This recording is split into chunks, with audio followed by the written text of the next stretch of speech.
जब दुनिया की दो महाशक्तियां आमने सामने होती हैं तो दांव पर सिर्फ उनका गुरूर नहीं बल्कि पूरी दुनिया की शांति होती है। आज टू द पॉइंट में बात मध्य पूर्व की उस खौफनाक बिसात की मैं करूंगी जिसने वॉशिंगटन से लेकर के तेल अवीव तक की नींद को उड़ा कर रख दिया है। और इसे आपके लिए जानना बेहद ज़रूरी है, इसलिए वीडियो को लास्ट तक ज़रूर देखिएगा क्योंकि इसका असर जाहिर सी बात है भारत पर भी पड़ेगा। नमस्कार, आपके साथ मैं पल्लवी रविंद्र सिंह। खबर है कि ईरान ने अपनी यूरेनियम भंडारों की सुरक्षा के लिए एक ऐसा चक्रव्यूह तैयार कर लिया है जिसे भेदना अब दुनिया की सबसे बड़ी एडवांस मिलिट्री के लिए भी लोहे के चने चबाने के जैसा होगा। ईरान ने अपनी अंडरग्राउंड न्यूक्लियर साइट्स को मौत के कुएं में तब्दील कर दिया। सुरंगों के चप्पे चप्पे पर ऐसी खदानें और माइंस बिछा दी गई हैं जो किसी भी बाहरी हमले या कमांडो ऑपरेशन को पलक झपकते ही खाक में मिला सकती हैं। अब सवाल तो ये है कि ईरान इतना आक्रामक क्यों हो गया, और सबसे बड़ा सवाल, व्हाइट हाउस में दोबारा वापसी करने वाले डोनाल्ड ट्रंप इस नई चुनौती का आखिर सामना कैसे करने वाले हैं। आज मैं आपसे सिर्फ सतही खबरों की इस वीडियो में बात नहीं करूंगी बल्कि उन छुपे रहस्यों और रणनीतियों की भी बात करने जा रही हूं जिन्हें जानना आपके लिए बेहद ज़रूरी है। ईरान का न्यूक्लियर प्रोग्राम हमेशा से एक रहस्यमय किला रहा है। जब मैं मौत के कुएं की बात कर रही हूँ तो मेरा सीधा इशारा ईरान की दो सबसे सुरक्षित जगहों की तरफ है। और ये कौन सी दो जगहें हैं? नतांज और फोर्डो।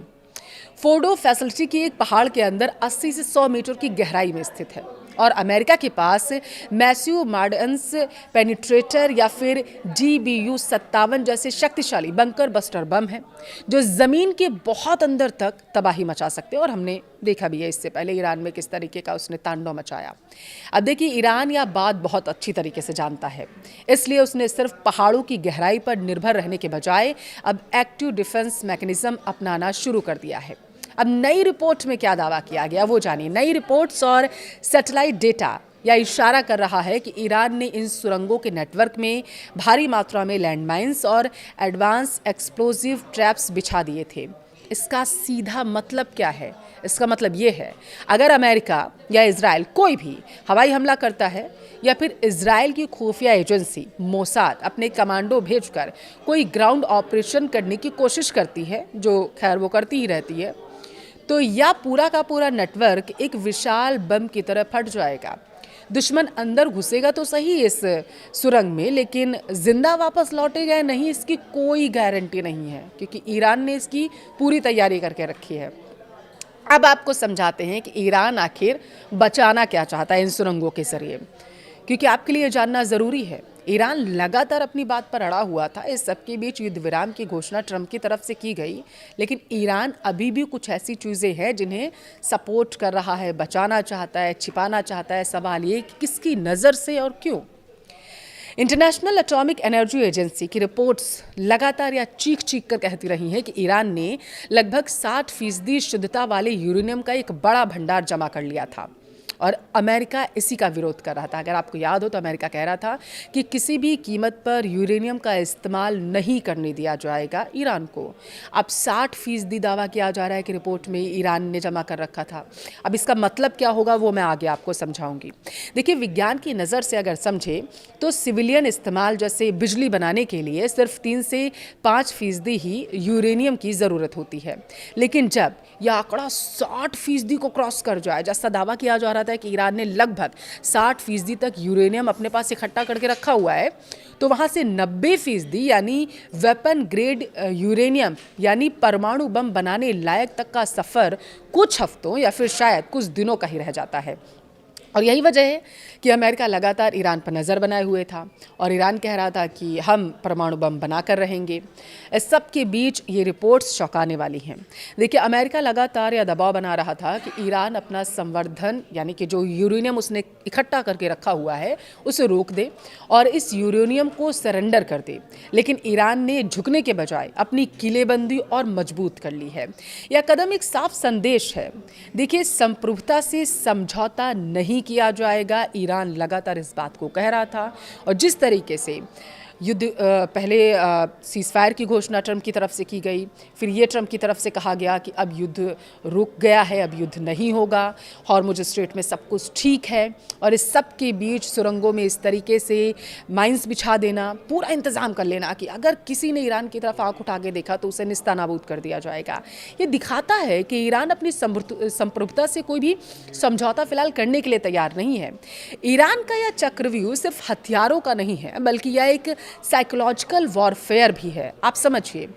अब आपको बताते हैं कि कहानी के सबसे अहम किरदार यानी कि अमेरिका आखिर इतना बिलबिलाया क्यों है, आगे वो करने क्या वाला है। सीज़ फायर के बाद युद्ध विराम और उसके बाद लगातार ईरान के लिए बयान देना कि हमने सारी बातें मान ली हैं और आगे भी आगे 60 दिनों की समय है, सारे देशों के बीच में बैठेंगे, बातचीत होगी 60 दिनों तक और उसके बाद ही मोहर लगेगी सारी बातों पर। तो ईरान की मुख्य भूमिका क्या है? देखिए, जो बाइडेन के कार्यकाल को अगर आप याद करें, ईरान के साथ पर्दे के पीछे कई समझौते हुए थे, लेकिन अब समीकरण बदले हुए हैं। अब ट्रंप क्या करेंगे, या वो सवाल है जो इस वक्त मिडिल ईस्ट की हर न्यूज़ रूम में गूंज रहा है। और इतना ही नहीं, हर कोई इस पर नज़र बनाए हुए है कि आखिर अब होने क्या वाला है। डोनाल्ड ट्रंप का ईरान को लेकर इतिहास बेहद आक्रामक रहा है। आप याद कीजिए 2018 का वो साल जब ट्रंप ने अमेरिका को ईरान न्यूक्लियर डील से एक तरफा बाहर का रास्ता दिखा दिया था और मैक्सिमम प्रेशर कैंपेन की शुरुआत कर दी थी। और हम 2020 की शुरुआत को आखिर कैसे भूल सकते हैं, जब ट्रंप के आदेश पर ईरान के सबसे ताकतवर जनरल कासिम सुलेमानी को इराक में ड्रोन स्ट्राइक में मार गिराया गया था। और आपको याद है, इसी स्ट्राइक के बाद ईरान जो है पूरी तरीके से मुखर होकर सामने आ गया था और उसने कहा था कि हमारे जनरल कासिम सुलेमानी को इराक में उस टाइम मार गिराया गया ड्रोन स्ट्राइक के जरिए जब वो बातचीत करने के लिए गए थे और अमेरिका ने इसकी जिम्मेदारी ली थी। कोई अमेरिका का इसमें रूप ही नहीं बनता था आने का। इसके बाद ईरान बिलबिला गया था। अब ट्रंप के सामने दो रास्ते हैं। पहला रास्ता कूटनीतिक और आर्थिक। देखिए, ईरान पर पहले से भी ज़्यादा कड़े प्रतिबंध लगा देगा अमेरिका, ये माना जा रहा है।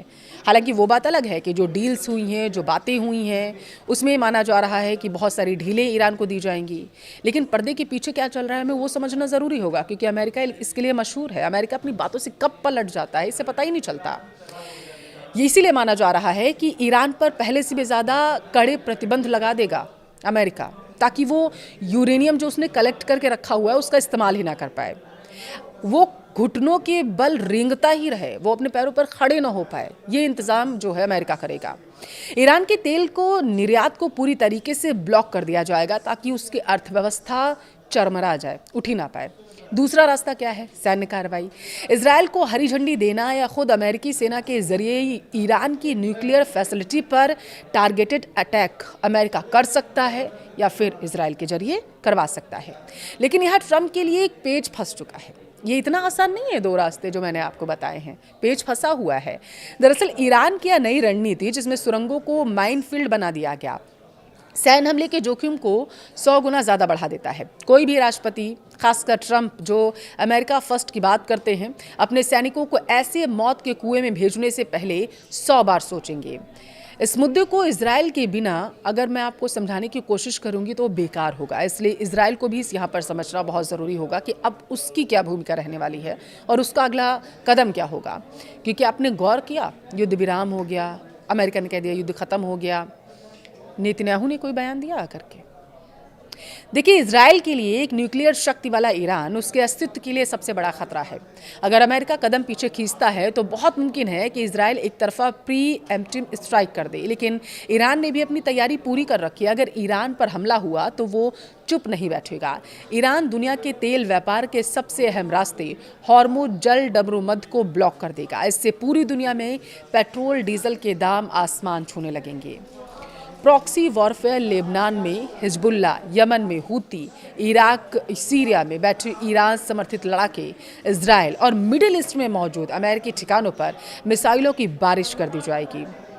यानी एक छोटी सी चिंगारी भी तीसरे विश्व युद्ध जैसे हालात पैदा कर देगी।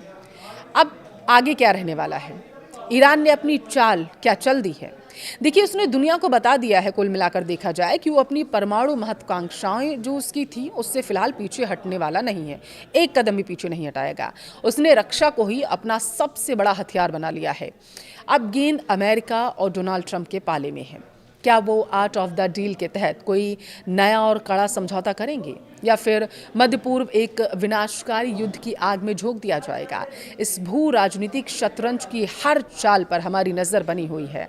आपको क्या लगता है, क्या अमेरिका ईरान के इन खदानों से घबराकर पीछे हट जाएगा या ट्रंप कोई हैरान करने वाला कदम उठाएंगे? अपनी राय कमेंट बॉक्स में ज़रूर